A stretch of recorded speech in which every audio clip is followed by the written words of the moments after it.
Well, joining us now from studios in Washington is author and historian Dr. Webster Griffin Tarpley. Many thanks for joining us here on Press TV, Dr. Tarpley. Now, some analysts believe that a buffer zone would be a declaration of war on a part of the Turkish government, as it would require the militarization of the border area. Do you agree with that assessment? I think that's right, and that may be even understating the danger. This is an act of incalculable folly on the part of Prime Minister Erdoğan and Foreign Minister Davutoglu.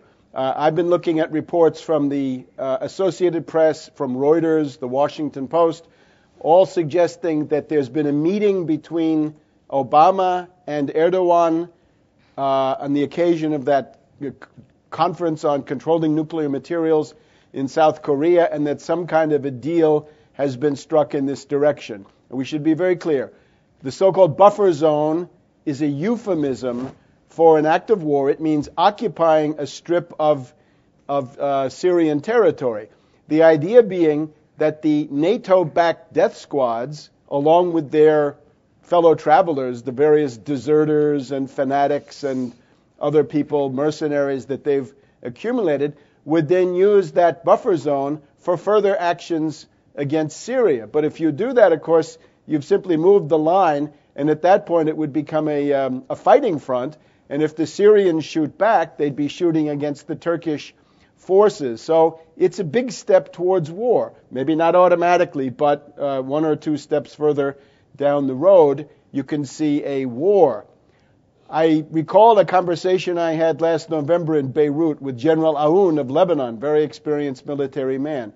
He pointed out that Turkey is the last country in the world that should be looking for foreign adventures like this. They have one split, which is between the political parties, which are Islamic, and the generals, which are secular.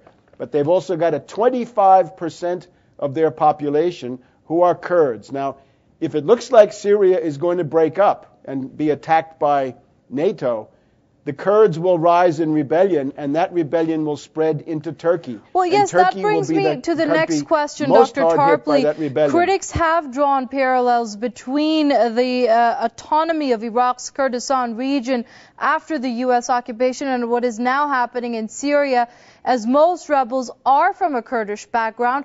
Would you also say that this may be a step two in Western plans for propping up a pro-U.S. Kurdish state in the region?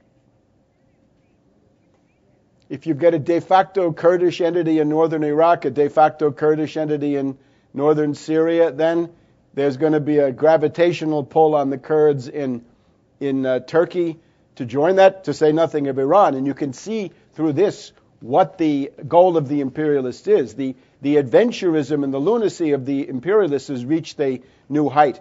The rebellion in Syria has essentially been defeated. The Syrian army is now in the process of mopping up these NATO-backed death squads and the fellow travelers. That's happened in Homs, it's happened in Idlib, it's happened in Deraa, it's happened also along that Iraq to Syria border. But now, in some bid to snatch something from the jaws of defeat, Obama and Hillary Clinton seem to be shooting the works. But they're doing it at Turkish expense. This is the key thing. This is known as buck passing. This is essentially playing Turkey against Syria and possibly other countries with the goal of destroying all of them. This is the kind of thing that Zbigniew Brzezinski is noted for. Don't have the U.S. attack Syria or some other country, maybe Iran, but get Turkey to do it, and then you can arbitrate the entire thing. You can destroy all of the parties involved, which is ultimately the goal of imperialism. And all this is being done in preparation of the Friends of Syria meeting to be held soon. What can we expect to see coming out of it, other than just pledges and promises of support for Syrian armed groups? Well, the last Friends of Syria conference we had was in Tunis, and that was a debacle, right, as everybody said. With friends like that, Syria doesn't need enemies. It is an enemies of Syria conference. The previous one failed because the goal was really to get up hysteria in favor of an armed intervention against Syria. That failed. Now this time, the pressure will be even greater. What you can look for is a bidding war of inflationary body counts among the forces of the Syrian National Council, the coordination, the observatory, the Free Syrian Army, all of them are going to be pumping up their estimates of how many people have gotten killed to try to create a world hysteria that would then push the Turks into this step.